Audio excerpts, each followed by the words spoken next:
we go for the brotherhood. We're going to make plays. We're going to play hard. We're going to do what we got to do. O-line, D-line, toughness, toughness, toughness, toughness. Hey, Buckeye Nation. Welcome to the Buckeye Cast, your only commercial-free Ohio State football podcast. These guys were born and bred in the Buckeye State, and they like to talk Buckeye football and drink bourbon. Subscribe and leave a review wherever you get your podcast. Now, pour a drink and pull up a stool. Here's your host, Joe Warwick.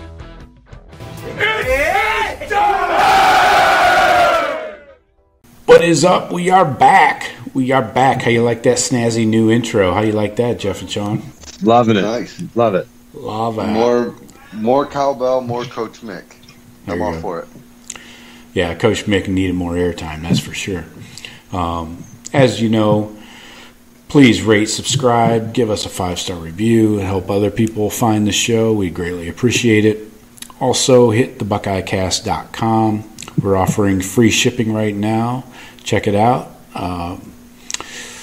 Let's quickly get into some Bourbon Talk, boys. We have a hefty show tonight. We're going to talk some Quinn Ewers. We're going to talk some Big Ten Media Days. We're going to talk conference realignment. And if we have any time whatsoever, we're going to get into some Big Ten season win totals. But so let's kick it off with a little bourbon. Jeff, Sean, you guys dipped into anything lately? It's been about a month or so since we talked last. Oh, I think I sent a picture of the bottle to you guys when I picked it up. The little Wild Turkey Rare Barrel. A little different Wild Turkey. It's all right. Okay. All right. And it's so. You know, I got it on the rocks. I'm sipping. Yeah. It is what it is. Yeah, Wild Turkeys. Yeah, Wild Turkey. Yeah, it's a rare barrel. I just give it a try. See if how much the taste is different. It's a little smoother, a little easier to drink, but not much from the taste. Okay. In my opinion. Sean, what about you? Since you dipped into the PAC a few weeks ago, anything else? Not much. One night was out in a little establishment, Handsome Blanton, so I had a pour of that. But outside of that, that's about it. Nice. Today I just picked up a bottle of Woodford Rye. I've been trying to get into the ryes a little bit more, and I have a Sazerac rye that's really good. It's made by Buffalo Trace Distillery. I've had that since like Christmas, but today I picked up a Woodford Rye. I'd highly recommend it. Really smooth. Doesn't have that rye bite on the back of your tongue, like that's a little harsh and shit. I'd highly recommend it. Smooth as fuck. 2 thumbs up. Add it to the list. And it's in most liquor stores. I got it at ABC for like $30, so it's affordable. There you go. Yep. All right, so Buckeyes got training camp opening. Let's see, next Tuesday. Jesus, shit is just gonna roll from here forward. I love it. So we're almost inside a month, man. Almost 2 months. Yeah, 35 days as of today. So we got to talk about. Today was the Buckeye Barbecue Bash, where we had a bunch of recruits in town. And we're not going to get into today recruiting. Was or tomorrow was? It was today. It was tomorrow. I think it's today. I think there's some guys on some officials, right? They're just going to tie them in the whole weekend. I don't know if they're officials. I thought this was an unofficial visit, but anyway. All right. Maybe I don't know. You're right. So, we'll get into that on another show when we talk more recruiting. There's really no commits more or of a anything. meet and greet with the NIL contributors. There you go. Yeah, the bag men, you might call them. Yeah, it's like a career day. People have those little tents, around you. Go around. Yeah. Hey, take a flyer. Here's a pendant. Right. Yeah, it's a job fair. Yeah, that's what I'm getting at. Yeah, that's what I'm getting at. Holy Kambuka's got a tent up there. Right. So, but yeah, there's recruits, 22 class, 23 class. right, Joe? There's some 24. big names supposed to be in town. Yeah, some big names supposed to be there. Yep. There's a quarterback that they're looking at that's in the 24 class from South Carolina. So, anyways, we'll see how that shit shakes out. Training camp, so the big QB battle begins, I guess, and Ryan Day. I guess we'll bleed right into some Big Ten media days. So I want to mention that Ryan Day actually almost gave us a concrete date for naming a starting quarterback for the season, and he said right around the second week of camp. So we're talking mid-August is when he would like to have a concrete, nailed-down quarterback that he can give 70% of the practice reps to going forward into week one. So I thought that was interesting because he usually coaches don't really touch that. I don't know. I feel like Urban occasions, and then is it JT? Is it Braxton? I don't know that, but to me it was more. He said it in hopes to have that decision, but I wouldn't call it concrete.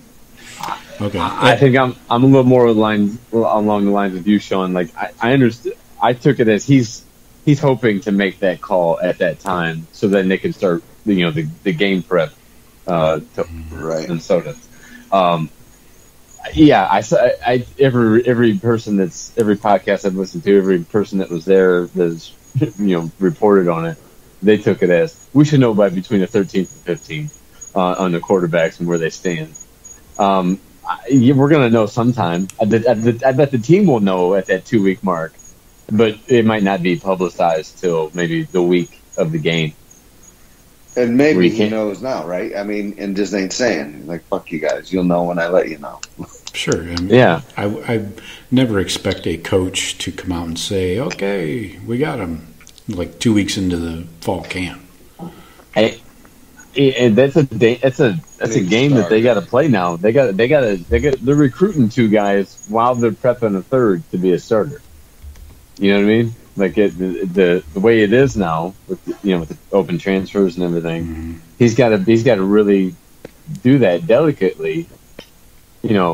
Truthfully, to the players and stuff. But you can't let anybody's feelings get hurt. Because, and like I think we're going to talk about a little bit later, that quarterback room is full, and it might be getting fuller. Exactly. So you got to if you want to try to keep these guys around at least a year. I mean, we might have a transfer before they actually ever wear a jersey. Right, and you could have 2 transfers in 1 year, depending on what happens. I fully anticipate 2 transfers within the next year. Yeah. So,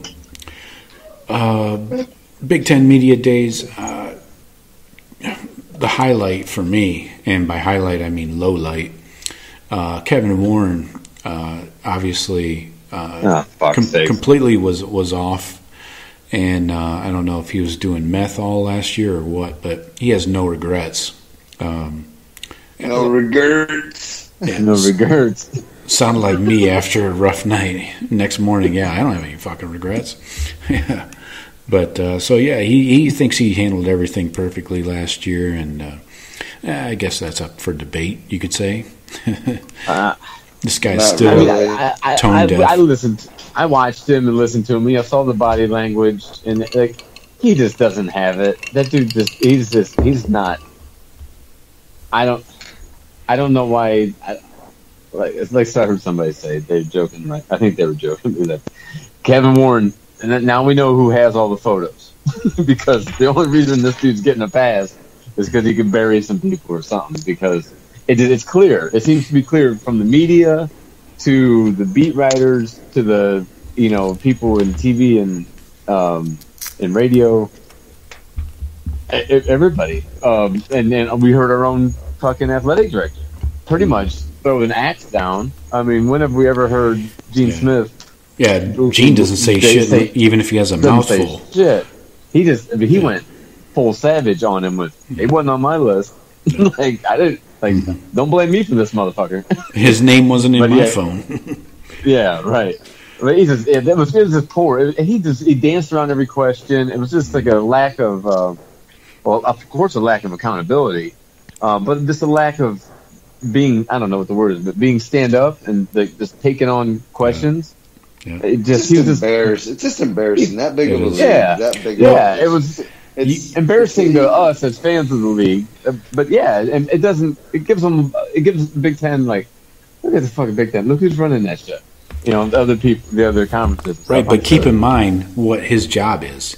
He is there to protect the presidents and chancellors of the Big Ten, just like Roger Goodell is there to take all the slings and arrows and for the owners. For the NCAA. Exactly. Yeah, I mean, I know they're all on the same prim. I understand that. It just doesn't make it okay. You can Goodell at least can look competent on levels. You know what I mean? He brings in, he increases the value of the league. There's a few things he's done well. But I don't mean, obviously Kevin Warren's only been there 1 year, but like he's like no contrition and shit about like how the season went, how messed up it was and irregular. We're gonna have a season. We're not gonna have a season. Here's the schedule. No, and he wouldn't have, and not yeah. We're the done lack for good, of, and the case is closed. Okay, we're gonna jump in late. What a clusterfuck that whole thing was. Right. It does make it Big Ten. Even if the exact same schedule played out how it was, and that was the right schedule to follow, the communication was shit. Right. And of course, no regrets for that. No regrets for the lack of communication and the lack of transparency. Again, he thinks he handled it perfectly. But, I thought it was pretty awesome and very telling that Gene basically just said, this guy was not my guy. And I tell you what, if you go back and retrace the steps of how things played out, I don't have evidence of this, but I believe it's true that this was a Michael Drake hiring almost, or Michael Drake stumping for Kevin Warren, because he was still president when Warren was chosen. Michael Drake was still president at Ohio State. And I believe, in my opinion, he was trying to get this guy the job with no experience whatsoever. The guy worked in the front office of the fucking Minnesota Vikings. He's a lawyer, right? He's got a he's a business guy. He's a business guy. He's not a fucking commissioner. No business guy I know. No, I wouldn't let him run a fucking lemonade stand. But can you imagine him? Can you imagine him giving the presentation to a new client? Jesus, yeah. I'm sorry, we're gonna have to think about it. We just weren't impressed at all. He didn't answer any question. He just filibustered for 20 minutes and then talked about the past. Right. We didn't get any questions answered. We don't like. You guys come to that conclusion? Well, there was things said and things done. And right. One person feels this way. Some person says this. Yeah, I hear you. Fucking a clown show. Yeah, total clown show. But it is. I expect more. More clown show? No, he could have. I expect more out of that position. I expected. Just a completely polished professional. Are you telling me that you don't feel good about him being in charge when we talk conference realignment? I don't. I mean, can the shocking. ACC please take over this? Please, somebody. Yeah. We'll join you. Don't join the Big Ten. Right. Good Lord. So I mean, it's I don't know. It is a black eye on the Big Ten. What'd you say? At least we're not the PAC. At least we're not the PAC of the Big 12. So it's all right. At least we're not those guys. Kind of the way I feel about it. Yeah. So a couple other interesting quotes. Harbaugh, of course, always a highlight at Big Ten Media Days. Names Cade McNamara. It's the Cade McNamara is back at QB. Named him starting QB already. Oh Jesus! I heard. Yes, he was great. Are we surprised at all, though? I mean, they got a transfer from Texas Tech, and they got a 5-star freshman. The transfer from Texas Tech is a tough guy. Now you said the other freshman. He's I think he was moving along, and JJ McCarthy, he's a freshman. He wants that starting spot, but K McNamara's not going to give it to him, I think that was pretty much the quote I captured from him. I have to think JJ starting by week 6. I mean, I bet 3 Michigan quarterbacks see the field this year. Oh yeah. Oh yeah, and that's like on par for every. And the only reason I'm not saying 4 is I think one of them's going to be leaving. I was a little disappointed with the Big Ten media days and Harbaugh. I expected a lot more goofball shit coming out of his mouth, and I was a little bit disappointed on that level. Yeah, but you're right. We didn't get the chickens are scared. What was it? Right. Yeah. Chickens a scared animal. Anybody that asks him a question, it's like you called his mom a whore. Right. He's like, "What do you mean by that?" And he gets all fucking weird. And he's like, "Hey, bro, I'm a reporter and I'm asking questions." Right. Good job. What about the "we're going to do it or die trying" when he was asked about beating Ohio State and Sparty and winning the Big Ten? Oh, that's I think he wanted to give the guarantee, but he knew goddamn well he can't give the guarantee. So no, he's like, he doesn't want to give that guarantee. But I think we're going to do it, or we're die trying. That's coach speak, and any coach would say that. So to me, I put nothing that people are like, oh, and whatever. I love the memes out there, and all the headstones and all that, like he's going to die. But I mean, that's just regular coach talk. Right. What do you expect a coach to say, really? Right. Hey, what are you going to do about your rivals? Yeah.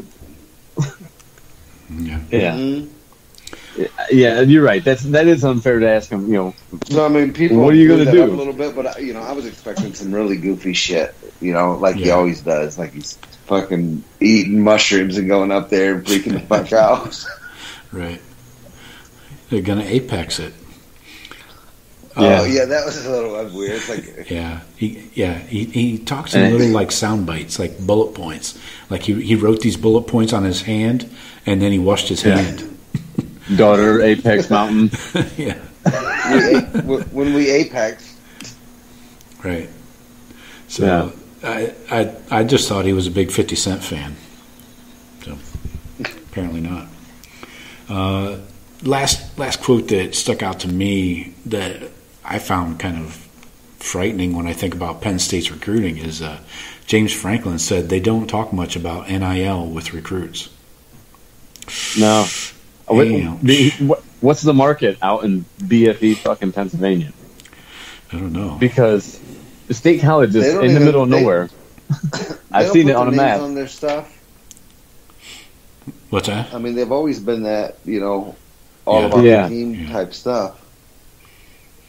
Yeah, I will give Michigan credit. They were the first school, and I think everybody should follow suit, they were the first school to say that they're going to give their players a cut of their jersey sales.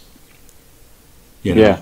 So nobody else has really come out with that yet, and I think everybody will follow suit, because it makes sense. If you're going to sell their jerseys in the bookstore, you got to fucking give the kids something off, chip them off. What, an even split across the team, or like if you're buying Zach Harrison jersey, per Zach player gets a cut of his jersey sales. I understood it to be per player, per jersey. Like each player gets a percentage of their sales by themselves. Right. Yeah, I mean, it makes sense. So like the guy that's the redshirt freshman that's 6 deep at center, mom, dad, get fucking aunt, uncles, get everybody out there buying them jerseys for you. Get your hometown riled up. Right. So I just and they're gonna have that opportunity though. That's those kids there that like the one kid that we got a kid that can play for Ohio State this year coming through high school. And the whole fucking town loves him. Something similar to Tiffin, where we grew up. Met like Joe Eisenhart Burrow. I mean, wasn't Joe Burrow? Yeah. Like you could go back to your hometown and they you could do all kinds of shit. You could fuck the mayor's wife probably. Well, that's even like NIL, baby. Who was the DN from Cincinnati that became a stud DN? Hubbard. He was Sam. Yes. Yeah, Hubbard. Hubbard, I think when he went to Cincinnati, being from that, like, he was in the top 10 jersey sales in, like, the whole NFL. I mean, just a beloved local, right? That can blow up the charts like that. And by the way, I wanted to bring him up tonight, Joe. I was going to fit this in real quick. He just signed a 4-year, $40 million deal. Right. Big contract extension. Yeah. So, really happy with that dude. I love that dude when he came in as a free safety at 220 pounds. Came out as a fucking stud NFL lineman. Yeah. Great player. I thought he was way maybe not underrated, but probably I think he was appreciated properly, but underrated as a player. He was a stud. I just wanted to get that real quick. Shout out to him. Okay. For sure. Same's going to be a Pete Werner. You know, everyone dogged on Pete for years. He's going to be a fucking 10-year player in that league. Well, we're talking NFL things. Justin Fields is currently the number 1 jersey sale right now. Is it? Good for him. Fuck yeah. Good for him. He missed out on so many, like millions of dollars. Yeah. God damn it. So, yeah. Let's sing and dance right into the sweepstakes. Hey, look, I'm not going to feel so sorry for Justin. He's doing right. No, I didn't mean that. I didn't really mean I felt like sorry for him, but like he missed out on a bunch, but he's getting a bunch now, so good for him. He deserves it. So next, let's talk about Quinn Ewers.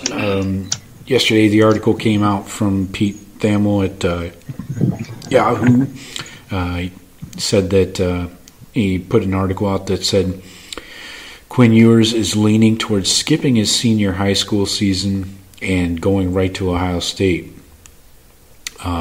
He could then sign NIL deals worth nearly 7 figures. Right now, Texas high school players aren't allowed. I believe Ohio has a law as well where high school players can't sign NIL deals. So, what do you guys think about this? Is this obviously this is a slippery slope. But is this? I mean, we're seeing college football. We're seeing college football change drastically here in the last month. Oh my God! From every angle. Literally a little more than the last month. I mean, starting with the portal and NIL and leagues change. And now kids coming in early. Maybe it is.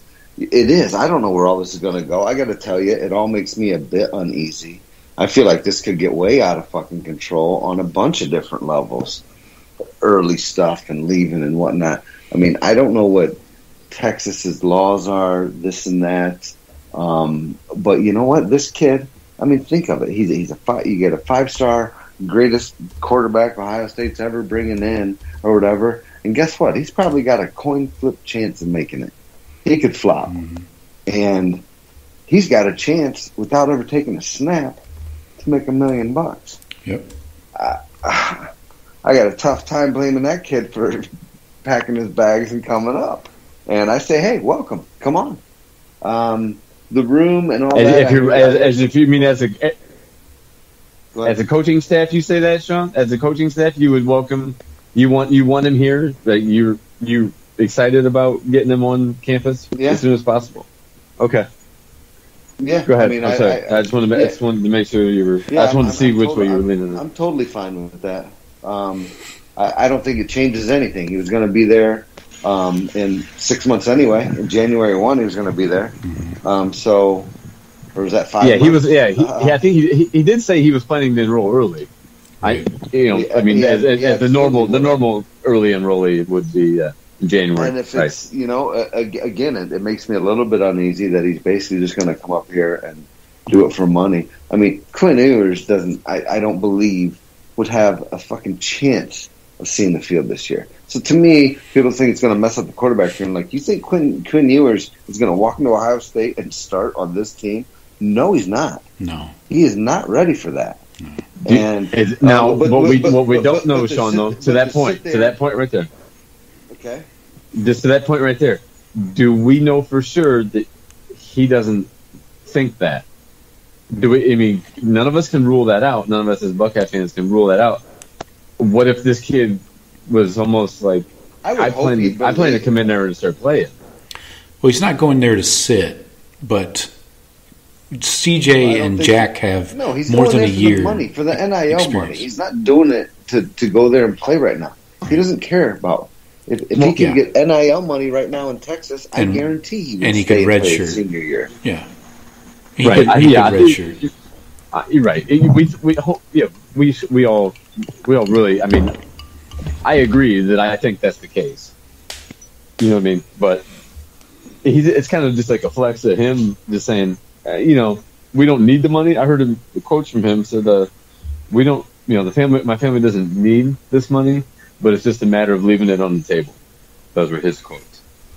So my kids don't really need any money now either. I can pay for their bills and stuff. But if my kid can make $1 million at 17, 18 years old, right? Hey kid, go get. Hey, let's explore that. Hey kid, you're promised nothing, man. You're promised nothing. Exactly. So, exactly. That could be the last million he makes if he gets injured. Right. Yes. So we're all the three of us are pretty much in agreement then that we're all for it. That's a huge curveball to throw to the coaching staff and the team. Probably not so much the team because like the starting defense probably doesn't mean a big deal to them. He hasn't met Nick yet. There's no way they're letting him in any game this year. I don't think he gets in. Maybe late in the season. No, he could play the 4 games and still redshirt. Exactly, Joe. Like he wouldn't play more than that redshirt threshold for sure. And he's still a 3-year and out kind of guy. Anyways, he's not staying there as a senior. Yeah, that's his expectation. I heard the timing of it. It just moves everything up on the timeline, really. Exactly. I heard everybody on 97.1 today pretty much had their own thoughts or opinions on it, and I heard pretty much both sides of. Yes, if you're Ryan Day, you want him in sooner because that means you've locked down his recruitment, right? That's one less thing you got to worry about is keeping him recruited all year against Texas or whoever else that could move along as the season goes. You get him already on campus, so that's a load off your mind for next, for the winter. That's true, but what I mean. Like, so Ryan Day would probably. It puts more stress because it's more talent into an already packed, talent-full room. But if people were saying, if they know Ryan Day the way they think they do, he wants as much talent as possible. It doesn't concern him. There's too much. That's not the concern that he looks at. Right. So he would welcome their view was he would welcome Quinn Ewers openly. I would almost think the timing might be better for a year, but if it's meant to work out, then it's going to work out. We're going to get another good quarterback after him. That's right, because you know what? Next year he's going to go for the best quarterback in the country. And if that kid wants to come, it's like, hey, Quinn, there's somebody on your ass. Yeah. Well, we're gonna have 2 quarterbacks transfer out in January if for sure. Quinn shows up in fall. Yeah, but so you know what? That's fine because January or July, I don't care. But you're going to have 2 by the start of next camp. I think fall camp next year. 2 of these quarterbacks will be gone. Yeah. Yes. Very possible. I agree. Maybe only one. I would hope one of those guys, Miller, or oh gosh, drawing the blank. McCord. Kyle McCord. McCord. Right. I would hope that one of them would stick because they're like, well, hey, I'm ready, and I can compete for this job. I don't know. Yeah. As of right now, I can tell you the latest. I can give you the latest right now. Supposedly there's a logistical issue for him to show up next Tuesday for the start of camp. So apparently that's not in play, so he wouldn't be here on Tuesday. And, of course, Ryan Day and the coaching staff has been fully supportive of his decision, and they're not trying to push him in either direction. So it's kind of to be expected, Day is not going to tell him what to Should do. they? That's a very personal decision. Exactly. So, and apparently, I keep reading that the NIL money for Ewers has been increasing since that article came out yesterday. So he could be in multi-millions. Oh yeah, I guarantee he's going to be, and I think. Yeah, I guess we're going to see here coming up what the NIL money does, because now you're going to have 18-year-olds that are multimillionaires. Yeah. You know, what the fuck?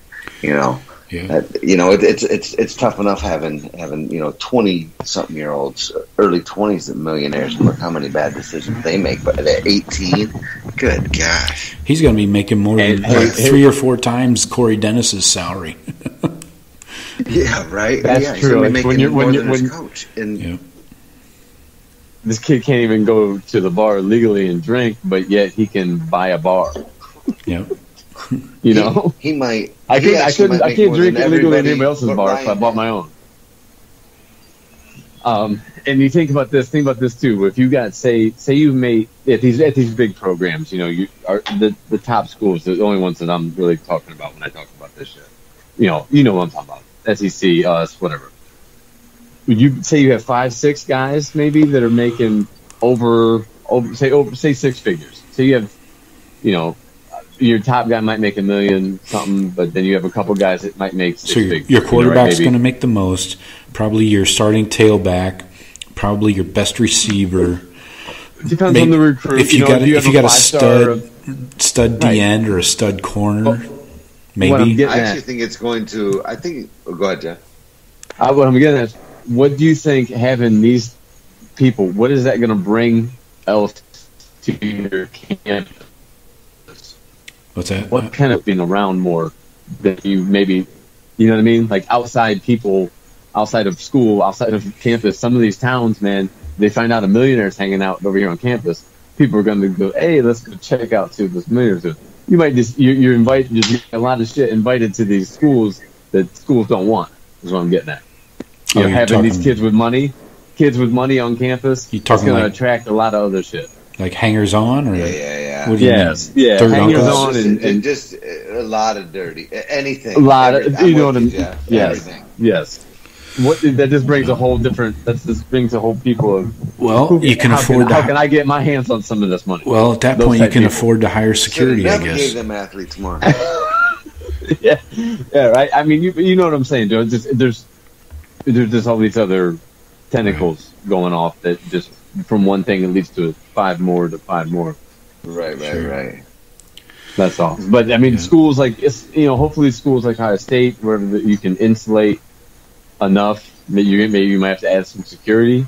But there's gonna have to be a lot of people checking all these deals. I mean, you're gonna have all these. Yeah. You have so many fly-by-nighters trying to swoop in and sign some kids up with some bullshit. But I think you're going to have some kids burn out. And I hope Quinn isn't one of them, that they come in here, make a couple $1 million before they ever take a meaningful snap, and but now they're not working that hard. They're like, dude, Oh yeah, yeah, that's true. I'm good. yeah, yeah. Or showing up to class.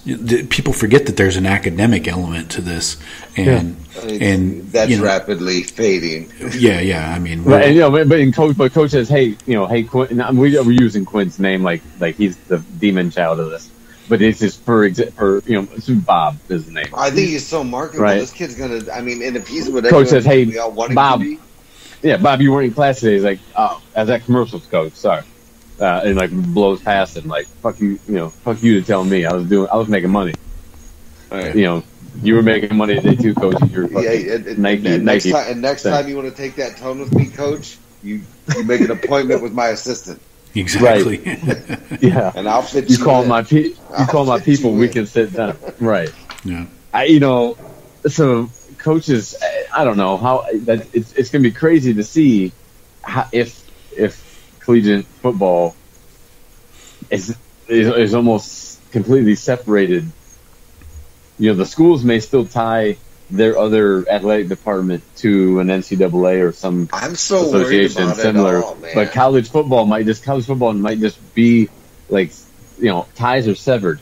Football income does not contribute to, can contribute to the school, but school money can't contribute to football. And they just kind of leave it out on its own island, halfway between the promised land of NFL and halfway between collegiate athletics, and it could just be kind of on its own. And then you pick a governing body for college football. Well, that's the thing is the same people that run the college football playoff. It would be that however you figure that conglomerate, but sweeping changes.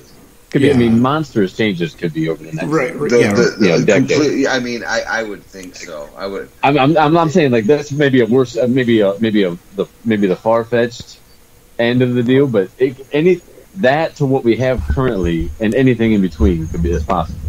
This could get wild. Well, real wild. NCAA is already laid down and backed out of this entire topic, so. They're out of the equation. It's down to state and school. Does your state allow it?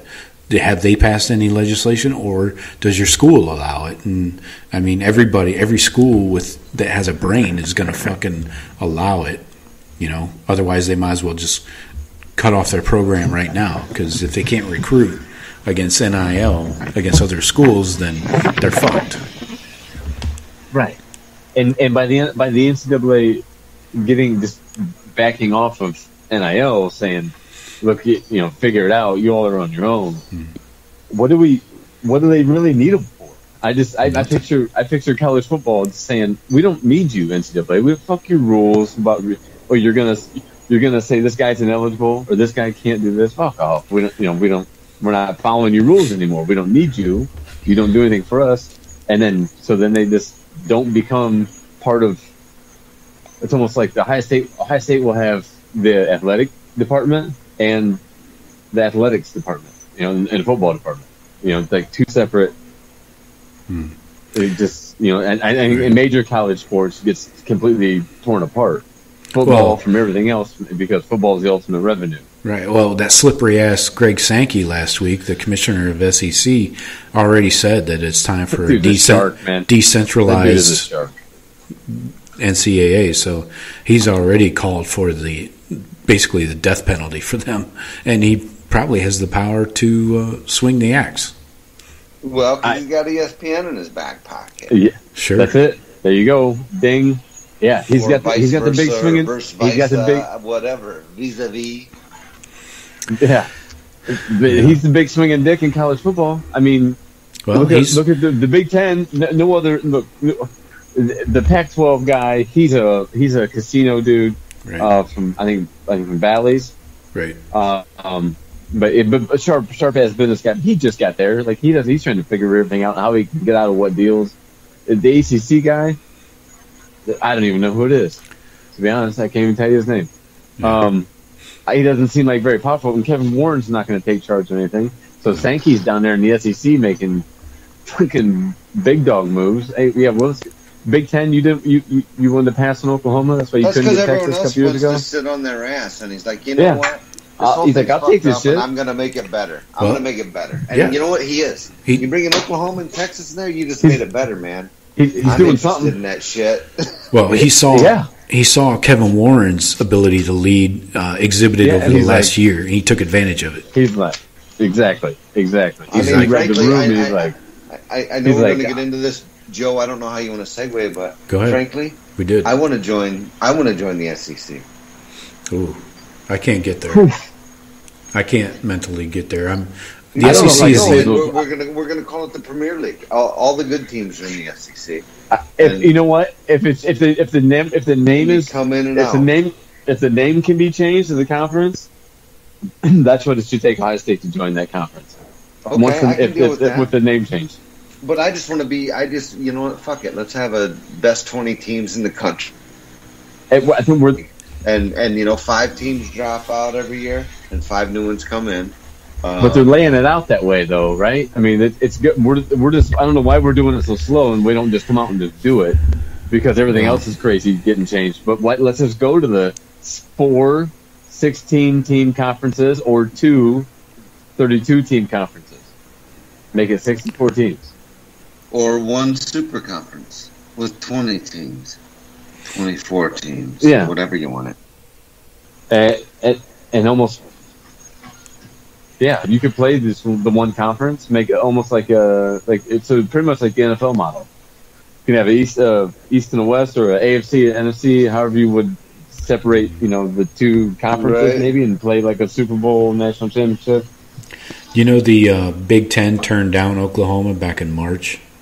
Yes, Texas and Oklahoma came to the Big Ten.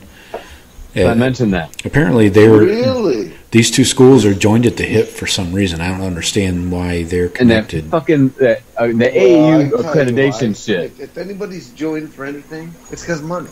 So money's involved. I get that. That's why.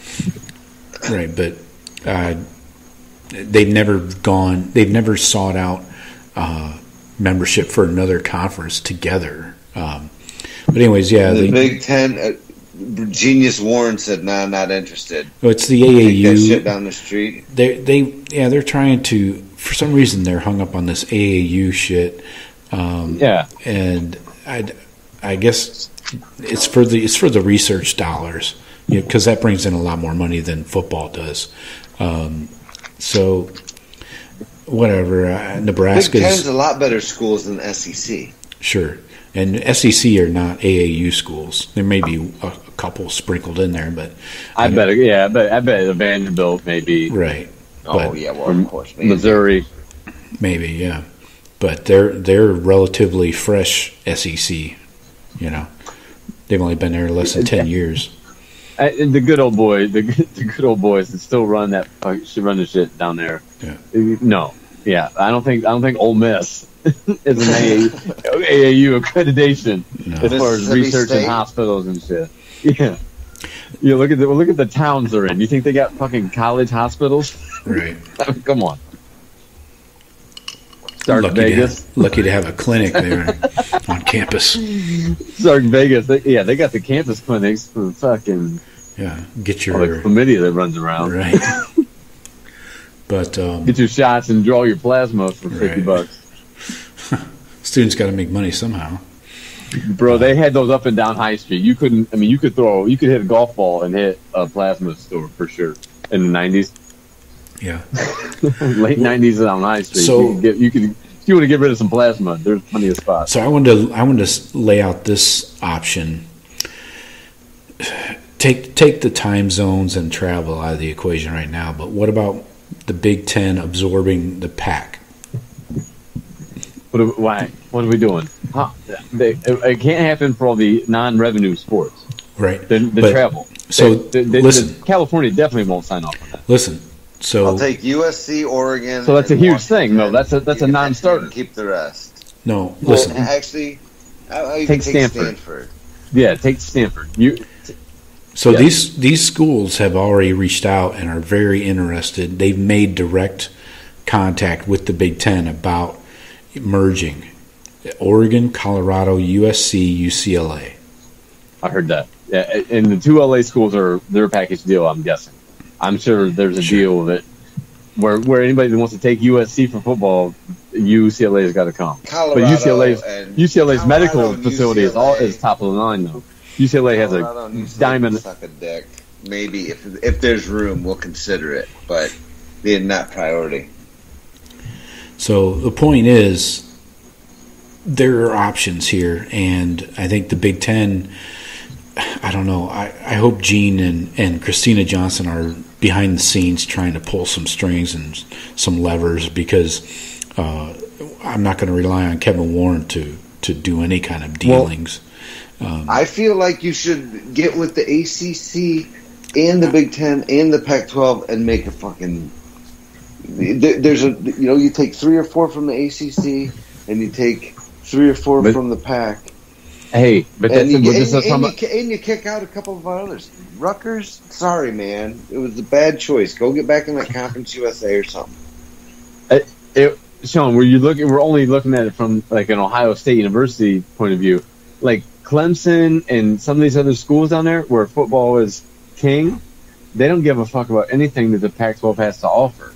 So they want, and they're not going to. And a lot of these schools they're gonna completely balk at flying across country 5 times a year. That's No, you'd have to. That's a big fucking hurdle. You'd have to make it like a 20-team conference. Yes. Where you, like you said, divisions, you have East and West. Yeah. And you limit your, cross country trips to like 2 a year. Exactly.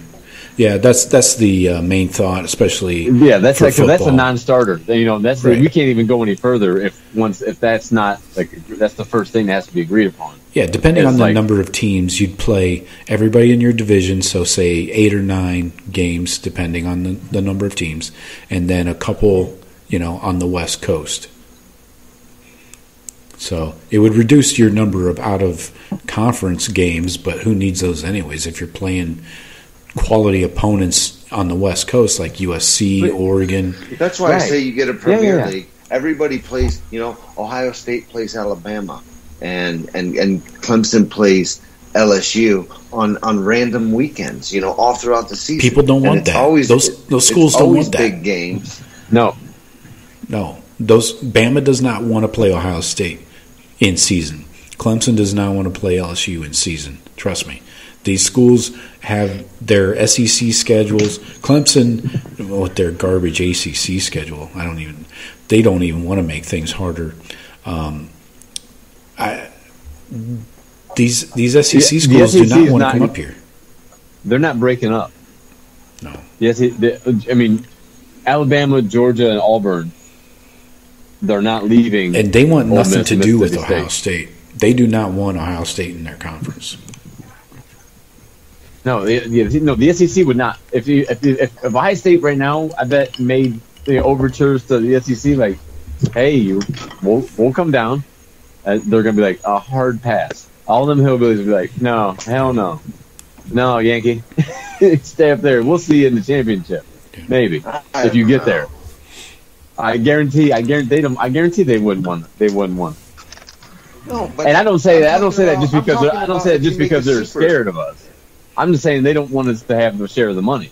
They don't And want us. they don't need us They want anyway. to have an advantage over us. They don't need us, I don't- especially now. Yeah, they definitely don't need us. I didn't mean it like as they'd be scared of us.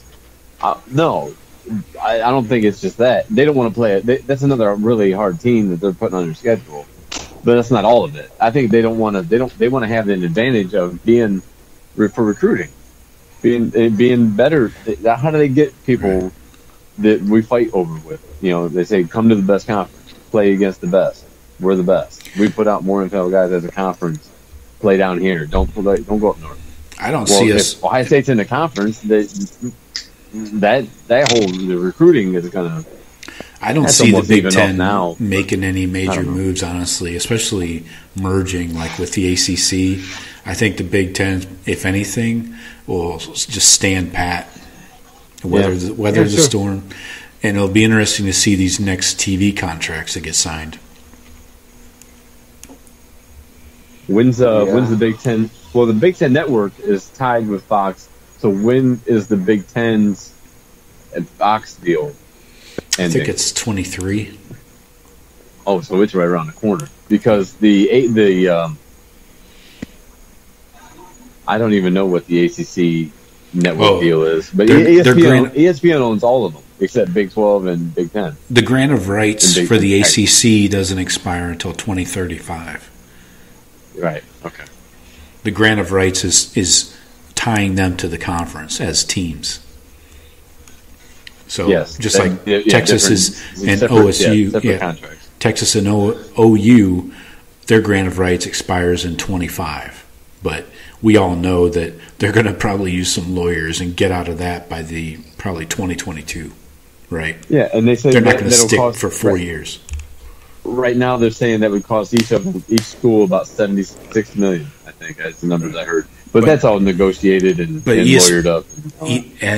And ESPN is squarely in the middle of this whole racket, and they owe Texas $160 million on the rest of the Longhorn network. So it'll be bought and paid you know what for. they're telling them? But ESPN's like, look, we'll make this deal happen. We'll get you in the SEC. Right. We're going to get you your money faster by getting you here. Boom, bang, boom. Yeah, so the Big 12 sent that cease and desist to ESPN. Yeah, that's which pretty is awesome. funny. It's kind of ironic. Yeah, because I heard But, a take you know, on that though. That it was ESPN that saved yeah, the Pac Big 12. No, I saw something that said ESPN is basically. I think if I'm not sure if it's Texas or Oklahoma or both, if they leave, they owe the Big 12 like $85 million. Right. But if ESPN can help dissolve the Big 12, and there's no Big 12 that exists when that $85 million's due, then you don't owe it because who are you going to pay? And, hey, this entity doesn't exist. That's why ESPN tried to take down the Big 12 and why they got that letter. The cease and desist. Exactly. That's why you get them slick dick lawyers. Right. So that's the next level. That's high level business shit, dude. That's dirty pool, man. We're gonna make sure nobody pays nobody shit. We're just gonna dissolve the conference. Fuck it. We can just slide these guys out of this conference. No, we're gonna actually just dissolve the conference. How long until ESPN makes a 30 for 30 on how they took down the Big 12?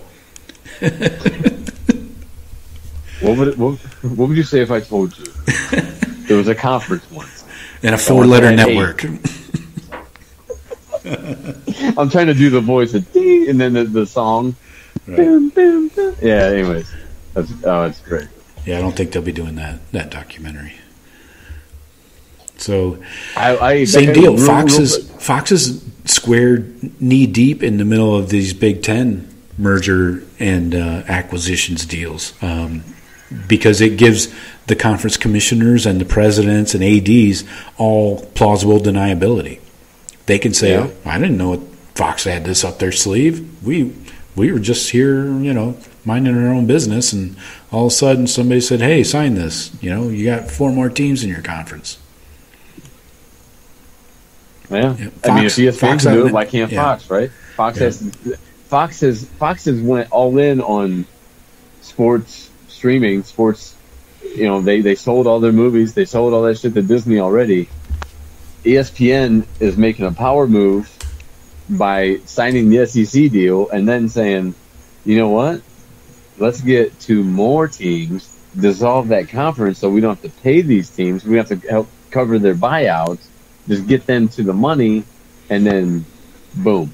And so Fox has to make a move, but Fox having especially the relationship that the Pac-12 and Big Ten have had for eons, I think it is likely that if a move is to be made by the Big Ten, it's out west, and that's against what I'm feeling in my heart that we should be focusing on.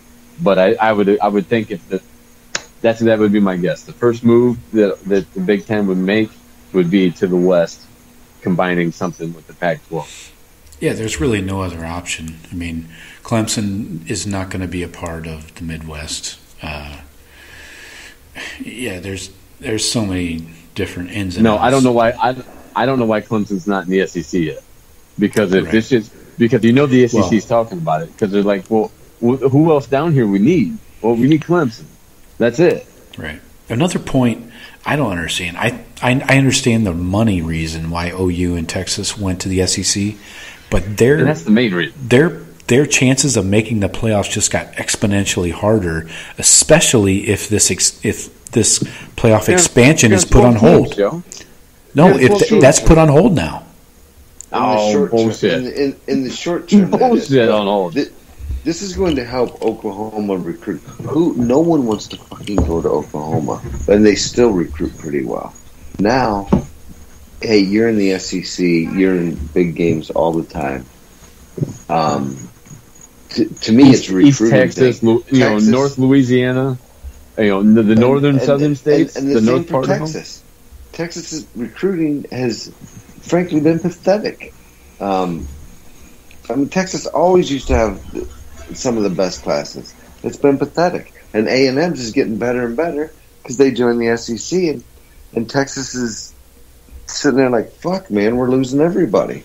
What can we do?" Hey, and I saw today that the SEC vote was unanimous to vote in Texas and Oklahoma, and somebody had a gun to somebody at A&M's head as they voted yes, because they're pissed.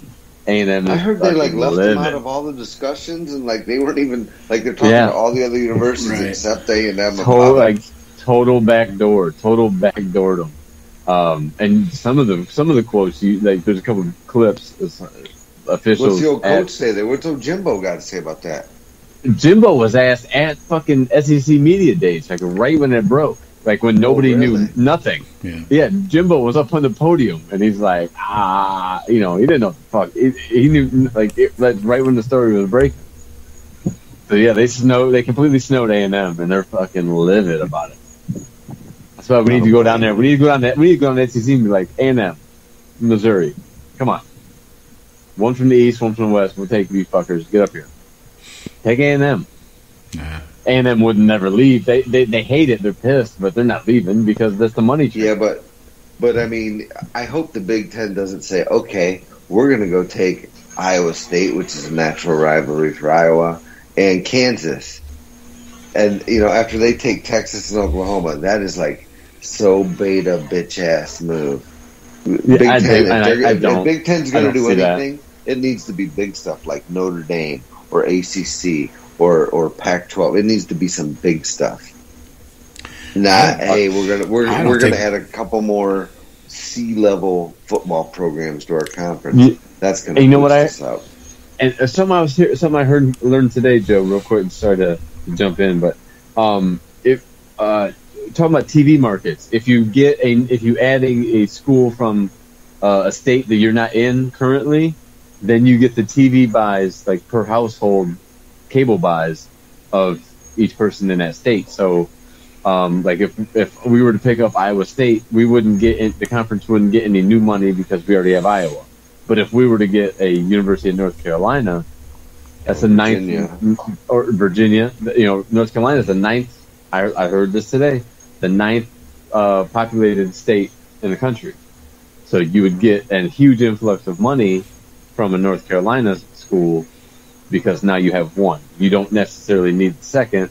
That's why John Skipper is the former leader of ESPN, was talking on a podcast. He said that that's why you wouldn't want the SEC wouldn't need Clemson because they already have South Carolina. There's no new money for Clemson joining the SEC.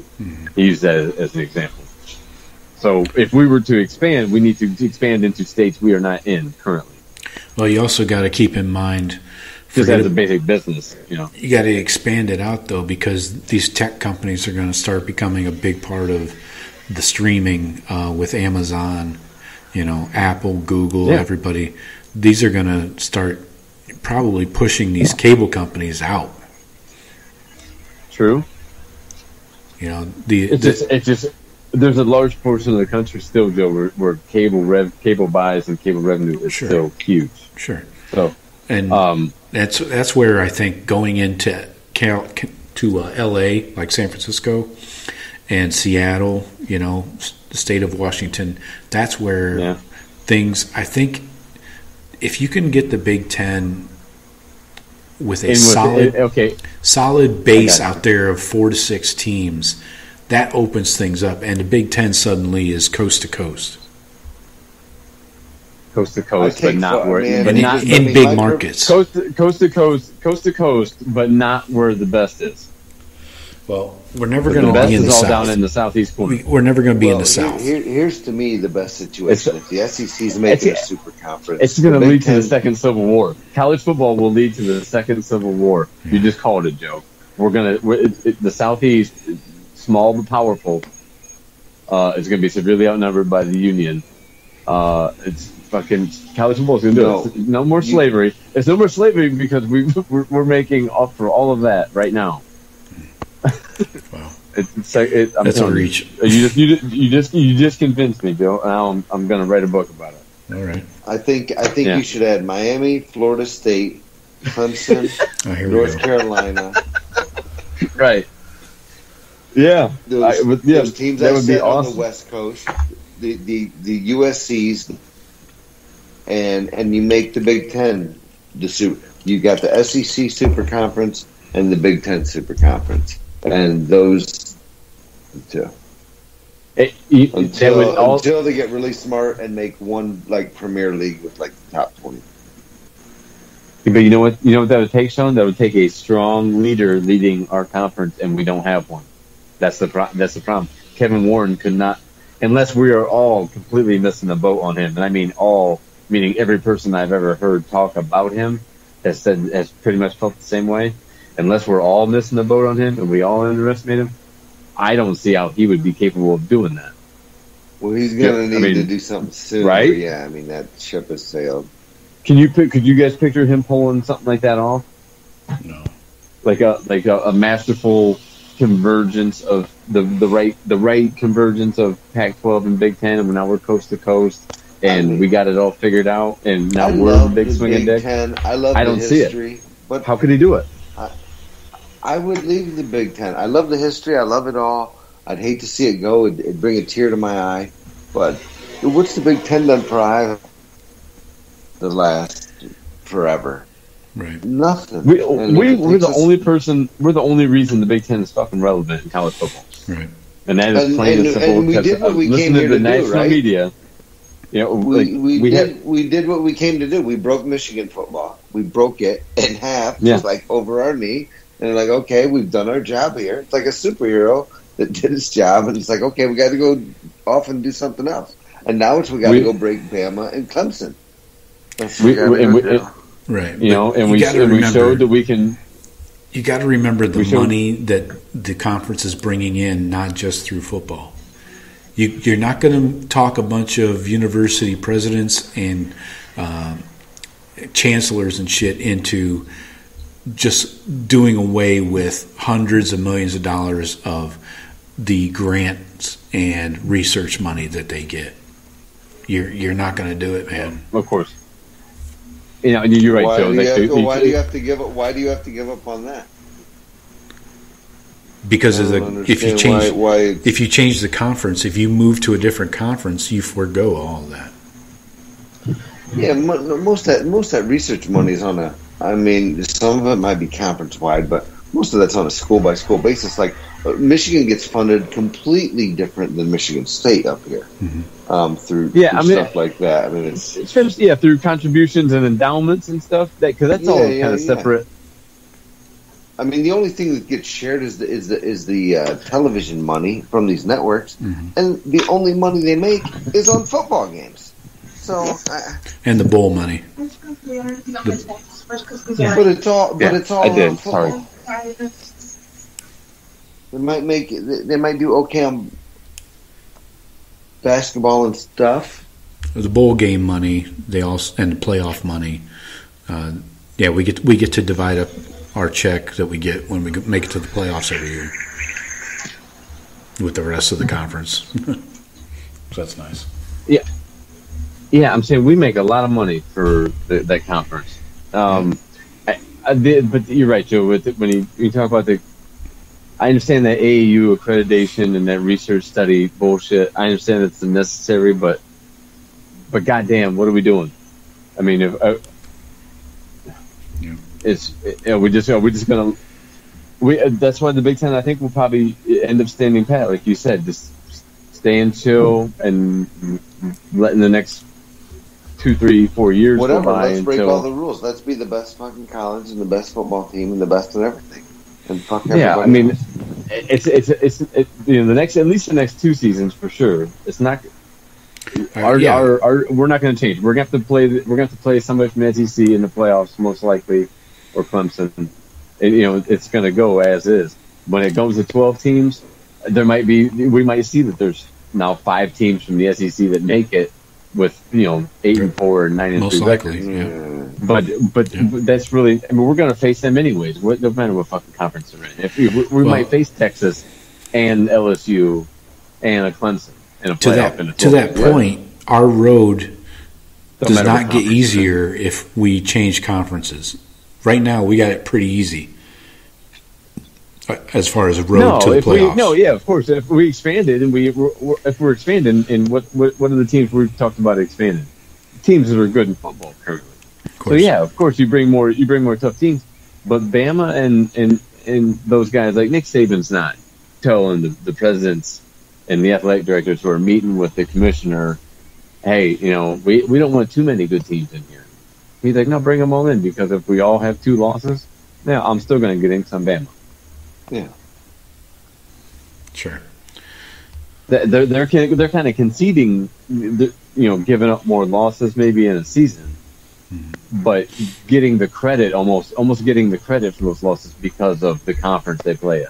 Like they're just insulating themselves more. Right, and this was my argument a few weeks ago when we talked about the expansion of the playoffs and why I wasn't down with it, because it's going to bring in teams with 2 and 3 losses, but maybe play in the SEC where, quote unquote, the schedule's tougher, but they're going to make it into the playoffs, by the skin of their teeth, So you got a 3-loss team coming in at number 12 or some shit. Okay, so fuck all that. A 3-loss team does not belong in the playoffs. The fuck they don't, maybe. The fuck they don't, maybe. And what are you worried about if they are in there? You worried they're going to win it all? Like I said, going back to what I said originally. Then if they do, it's a longer path. It's a longer path. If they do win it all, then they deserved it.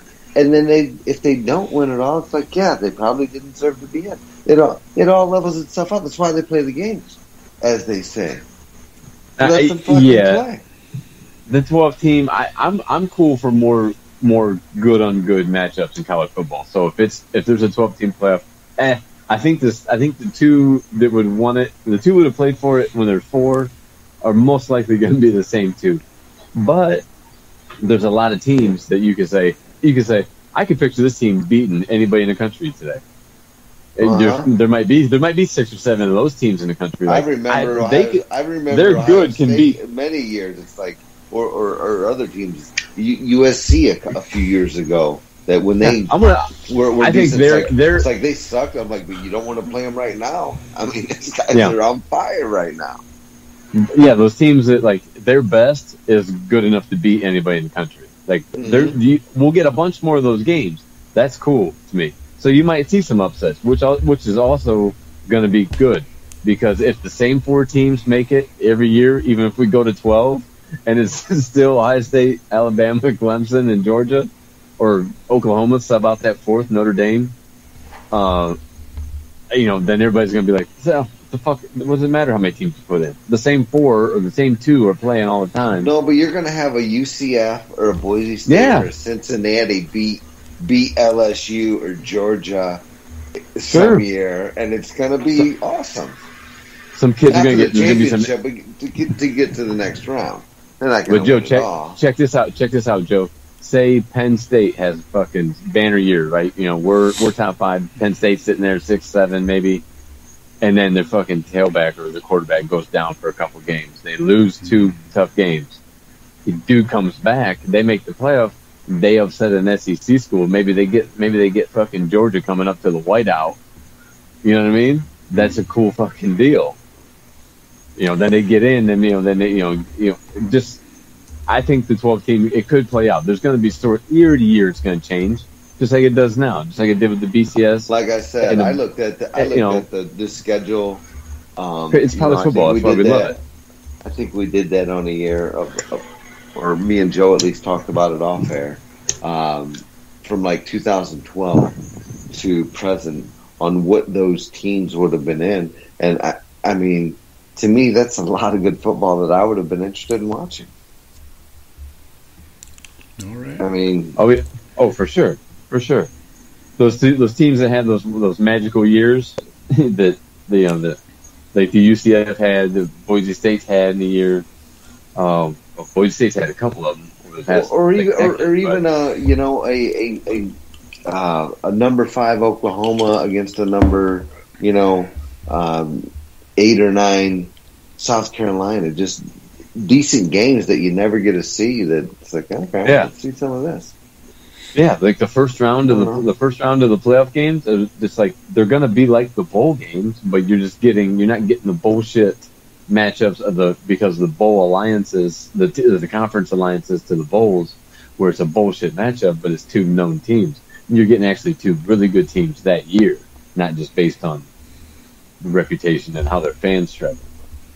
So I'm looking forward to it, but that's more like a playoff discussion. But I really don't think the conference realignment between Oklahoma and Texas moving to SEC really changes anything for us. Just in not on the field, but more in recruiting and just in the future financials and power moves. It does. But as far as current time and what we're doing as far as recruiting and playing in the playoff system, it doesn't matter to us. But they're going to beat up on each other more. I mean, each of them are going to have more losses. We'll see how it pans out. Only thing that can really show is time. Time will reveal. Yeah, or Texas might become Mississippi State and they get the dog shit beat out of them year. They're getting, Texas's name could take a real hit though, because talent-wise, Texas's recruiting's about to go up, my friend. We'll see what they can do in the field. That's going to determine everything. We're not going to be able to come down there and just throw our deck around. I think it's going to be tougher. Like we've been doing for years. I think it's going to be tougher. It scares me. I'm worried about it. We'll see. We got some great Buckeyes out of Texas. Yeah. Oh, yeah, plenty. Lord. But just because they're in the SEC now, is that why they left Texas? Because Texas is in the Big 12. If they were in the SEC, I would have stayed. Come on, is that really it? If I start hearing that as being the reason, I'll believe it. But I think they'll use it for. Well, let me just put it this way: I'll bet you Texas and Oklahoma are going to use it when they're recruiting. So whether you think it's had an effect or not, they're going to use it. I guarantee that. I believe that. So, sure. Yeah. It'll definitely help recruiting. It definitely will affect recruiting. It will help recruiting. Yeah. All right. Well, we'll get to our season win totals, over-unders next week. We're back with our weekly shows going forward, and also you can look forward to our offense 2 deep show and our defense 2 deep show, and then right before the season starts, we'll do our predict the scores every Ohio State game. And we'll check out some early game spreads according to Vegas and see how they're calling things. But we are back. As always, folks, we appreciate you listening. And if you would, please leave us a review and a 5-star rating. Subscribe, download the podcast, follow us on all social media. And as always, please hit thebuckeyecast.com and check out the free shipping special we have going on right now. Jeff, Sean, thank you very much. And we will talk to you guys next week. See you. Later.